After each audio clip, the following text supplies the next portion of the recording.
The title is a bit inflammatory, and let me tell you why. For a lot of black people, that is all we do. I'd like to be happy about this month. It so happens to be my birth month. This month is not really about black history. Not really. This month is about quoting Martin Luther King Jr., remembering that Rosa Parks did not sit in the colored section of the bus and the Underground Railroad.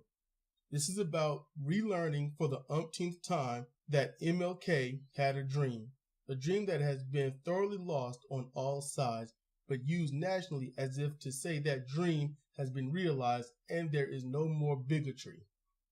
You may hear about Booker T. Washington, Harriet Tubman, and Reggie Jackson, famous sportsmen of the Negro Leagues and the extreme few to be integrated. In another 10 years, you will read deep praises about President Barack Obama and his wife, and socially, with paid media help, hear about his pot-smoking daughter. No one will care for the name, so in some places, both daughters smoked weed, had sex all night, and drank until they peed rubbing alcohol. Level-headed people will just recall one smoked weed because there's nothing wrong with it, and if anything, her father should have legalized it from the moment on, even if it was favoritism. What some people will say, but won't act on, is that Black History Month need to be like what white people have, year-long history. It's not like all the Negro slaves congregated in February and said, let's do things only when it's cold out, right before spring. I bet a bunch of dumbasses actually believe that too.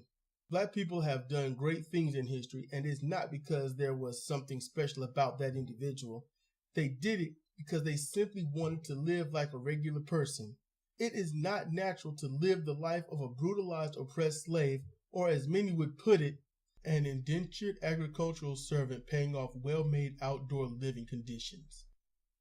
Think beyond your bubble, privilege, or inner circle, also known as cults, and try to understand that black people simply wanted to drink clean water, use better bathrooms, live in a decent to nice home, and drive a car so they don't walk 10 miles in heels or flats.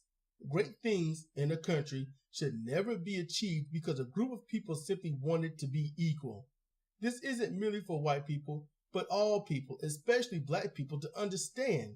This leads me to my closing arguments about this month and how it is handled. Black History Month, to those that see it, is nothing more than a way to remind us of MLK, so we sit, hear his voice, and nod our heads. All the while, our own, be it blood relation or not, have ideas, dreams, goals, and aspirations we do not support.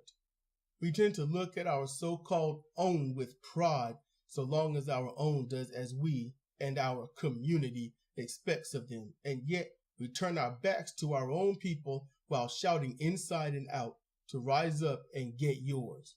Black history will always be created, and it won't be because the white man is holding you down. It will be because the white man, your brother man, and your sister girl will be unwittingly helping them. You know me a tiny bit by now if you listen to at least 3 of my video uploads. I try to give some modicum of a solution. Here they are. Stop, listen, think, and try to understand what your black brothers and sisters are saying.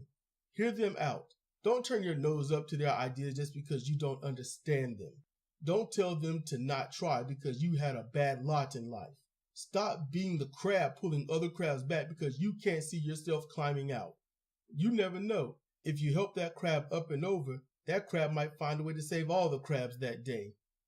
No, our white, Asian, and Mexican brothers and sisters won't play together like they should. At some point, the division will happen as differences become noticed or opinions fly at captured video of injustice. No, there is no mountaintop to climb towards because despite having a black man in office for 8 dry years, it shows that you can't get your foot in the door if you have not been corrupted from what you once stood for, and you can't win unless you gratuitously lie to the people, telling them what they need and want to hear. I do ask, can we at least stop hurting each other for about a year and start supporting our fellow people? We have enough against us. Must we continue aiding that bandwagon too? This is Sedrik Cannady for Comparative Reasoning. Thank you for listening.